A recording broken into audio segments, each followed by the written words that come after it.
आज हमने परमेश्वर के वचन से सीखना कि अपनी कमियों के ऊपर काम करना, अपनी कमियों के ऊपर काम करना, अपनी कमियों, अपने वीक पॉइंट, अपनी वीकनेस के ऊपर, अपनी कमजोरियों के ऊपर काम करना और कभी हार ना मानो।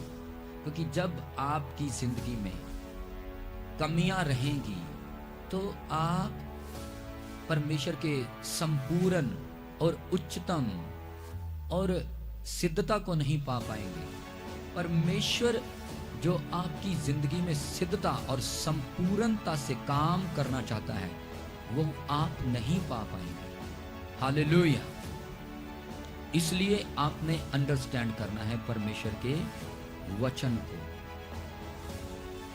इसलिए परमेश्वर का वचन आज हमें यही सिखाने के लिए यहां पर लेके आया है हमें आज। क्योंकि परमेश्वर नहीं चाहता, कलाम कहता कि उसने अपने दास को खड़ा करके पहले तुम्हारे बीच में भेजा ताकि तुम में से हर एक में से वो कमियों को निकाले और तुम्हें आशीषित करे। आमीन।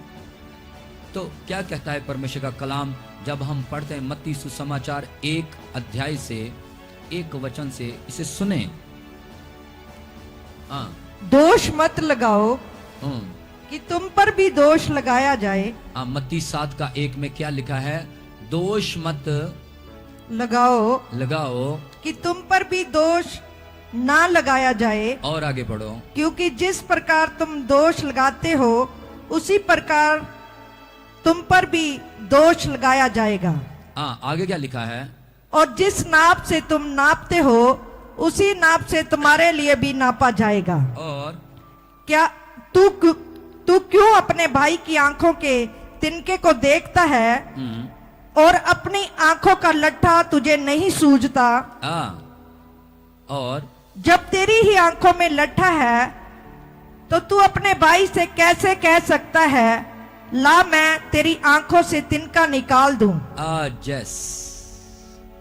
यहां पर परमेश्वर आपको सिखा रहा है। ये मैं आपको वचन जो पढ़ा रहा हूं इसका मतलब यहां पर कुछ कमियां इंसान की परमेश्वर सामने ला रहा है। किसी के अंदर मैं आपको बताता हूं कि किन किन लोगों ने अपनी कमजोरियों के ऊपर काम किया, कमियों के ऊपर काम किया, और जब उन्होंने काम किया परमेश्वर ने उन्हें सर्वोत्तम बना के इस्तेमाल किया। तो यहां पर परमेश्वर कह रहा है कमियों के बारे में कि किसी को जज मत करो। कईयों के अंदर कमी होती है, वो अपने आप को नहीं, वो दूसरों को नोटिस करते हैं। किसी के अंदर कमी किसी प्रकार की होती है, किसी के अंदर किसी प्रकार की, कि फलाने बंदे में ये कमी है। हालेलुया।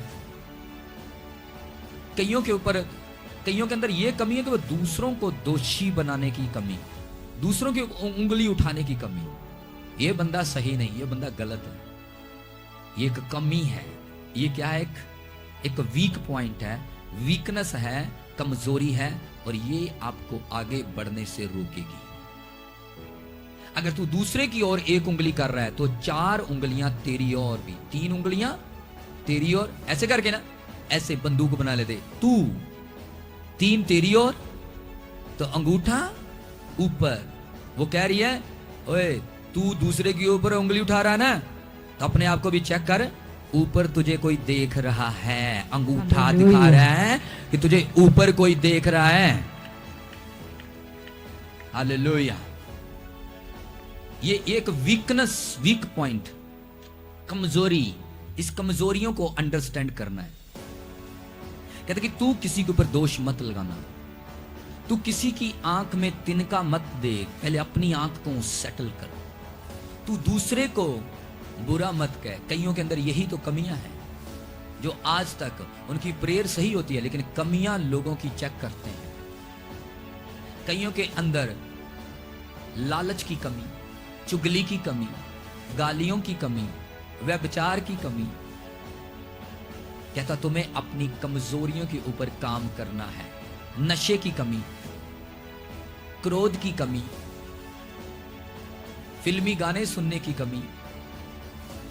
हालेलुया। लालच की कमी, बेईमानी की कमी। हर एक इंसान, देखो परमेश्वर आपको इस वचन से सिद्ध करना चाहता है, आपको प्योर बनाना चाहता है, शुद्ध करना चाहता है वो आपको। हालेलुया। और कलाम कहता है कि जिन लोगों ने परमेश्वर के वचन के ऊपर फोकस किया, जिन लोगों ने परमेश्वर के वचन को समझा और उस पे अमल किया, उस पर काम किया, और उन लोगों ने बड़ी परमेश्वर की सामर्थ और अनुग्रह को पाया और अपने आप को सिद्ध किया और खुदा ने उन्हें ऊंचा उठाया। आमीन। परमेश्वर शर्मिंदा करने के लिए नहीं, आपको सिद्ध करना चाहता है। वो आपको मारना नहीं, वो आपको जीवित रखना चाहता है। वो आपको छोड़ना नहीं, वो आपको गले से लगा के रखना चाहता है। एक बात याद रखना, हालेलुया। परमेश्वर नहीं चाहता कि तुम्हारे अंदर कोई कमी रहे। परमेश्वर नहीं चाहता कि तुम अपने उज्जवल भाग्य से वंचित रहो, निष्फल रहो, तुम असफल रहो। परमेश्वर नहीं चाहता। परमेश्वर चाहते हैं कि तुम अब्राहम की तरह सिद्ध बन जाओ।